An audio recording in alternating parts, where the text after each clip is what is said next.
एक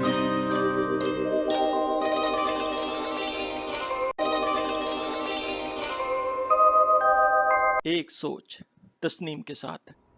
अस्सलाम वालेकुम दोस्तों, मैं हूं तस्नीम और आप देख रहे हैं एक सोच तस्नीम के साथ। दुनिया की खूबसूरत तरीन छत बाप है। बाप की अपने बच्चों के हक में की गई दुआ सीधी अल्लाह पाक तक जाती है। ज़िंदगी में अगर कुछ अनमोल है तो वो बाप का साया है। बाप की मौजूदगी सूरज की मानंद होती है। सूरज गर्म ज़रूर होता है मगर सूरज ना हो तो अंधेरा छा जाता है। बाप का हाथ कंधों पर हो तो इंसान दुनिया का ताकतवर इंसान होता है। एक दफ़ा बाप और बेटा पिछले लान में क्रिकेट खेल रहे थे। वालिद बेटे का दिल रखने के लिए जानबूझकर हार रहा था। बेटा जीत की सरशारी में खुश था, नारे मार रहा था। 7 बरस की प्यारी सी बेटी बेंच पर बैठी सारा मंजर देख रही थी। वो अब्बू की मुसलसल हार न सह सकी, दौड़ कर आई, बाप से लिपटी, रोकर बोली, अब्बू आप मेरे साथ भी खेलें, आपको जितवाने की खातिर मैं हारूंगी। बाप मुस्कुरा दिया। अपने वालिद से हम कलाम रहो, यूं वो बूढ़ा जवान रहता है।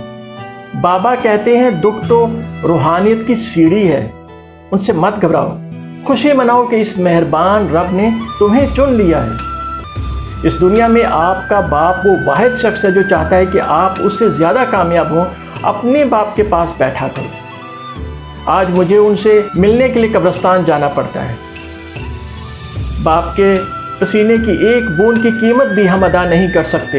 बाप एक ऐसा क्रेडिट कार्ड है जिसके पास बैलेंस ना होते हुए भी हमारे ख्वाब पूरे करने की कोशिश है। बाप के जिंदा रहने तक हर बेटा शहजादा होता है। बाप ने बेटे के कंधों पर हाथ रखकर पूछा, बताओ दुनिया का ताकतवर इंसान कौन है? बेटे ने जवाब दिया कि मैं। बाप मायूस हो गया और उसने कंधों से हाथ हटा दिए। फिर उसको कुछ ख्याल आया और पलटकर उसने बेटे से पूछा, दुनिया का सबसे कमजोर इंसान कौन है? बेटे ने कहा, दुनिया का सबसे कमजोर इंसान मैं हूं। बाप ने पूछा, पहले तो तुमने कुछ और कहा था।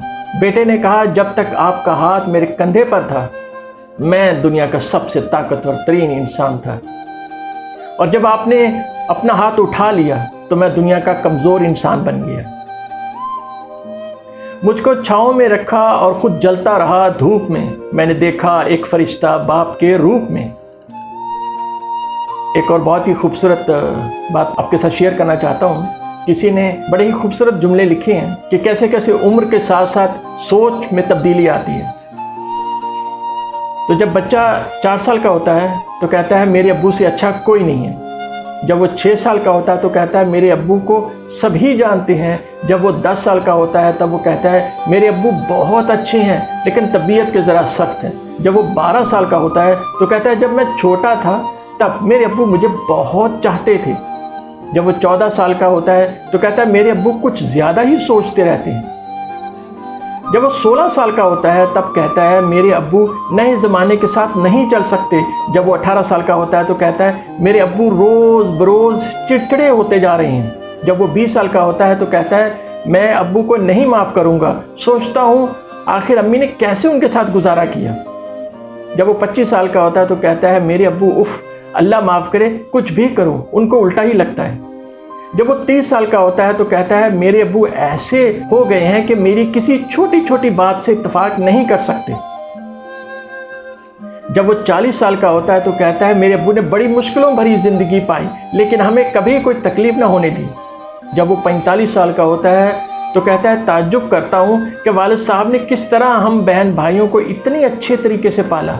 और जब 50 का होता है तो कहता है बच्चे तो कभी सुनते ही नहीं, कसम से कितनी भी तकलीफ उनके लिए उठाऊं उनकी निगाह में बेकार है। जब वो 55 साल का होता है तो कहता है हम तमाम भाई बहनों की कामयाबी इस बात की दलील है कि वालिद निहायत ही अक्लमंद इंसान थे। जब वो 60 साल का होता है तो कहता है मेरे अब्बू से अच्छा कोई नहीं। हमें 60 साल की उम्र लग गई इस बात को समझने में कि जो बात हमने पहली बार कही थी वही सच थी।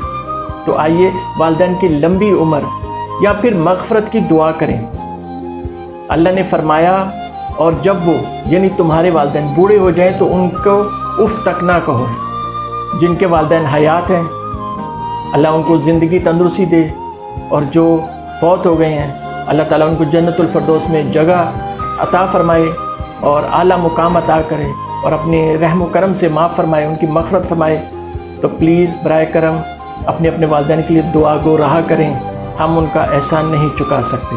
اس کے ساتھ اجازت دیجیے، تسنیم کو ہنستے رہیے، مسکراتے رہیے، دعاؤں میں یاد رکھیے، اور اس ویڈیو کو اپنے دوستوں کے ساتھ، اپنے احباب کے ساتھ شیئر کیجیے تاکہ ان کو بھی اچھی باتیں سننے کو ملیں، اور جن لوگوں نے ابھی تک سبسکرائب نہیں کیا وہ کر دیں، جنہوں نے کیا ہوا ہے بہت بہت شکریہ، جزاک اللہ خیر۔ مجھے دعاؤں میں یاد رکھنے کے لیے اپنے دوستوں کے ساتھ ضرور شیئر کیجیے گا۔ اجازت دیجیے، اللہ نگہبان، اللہ حافظ۔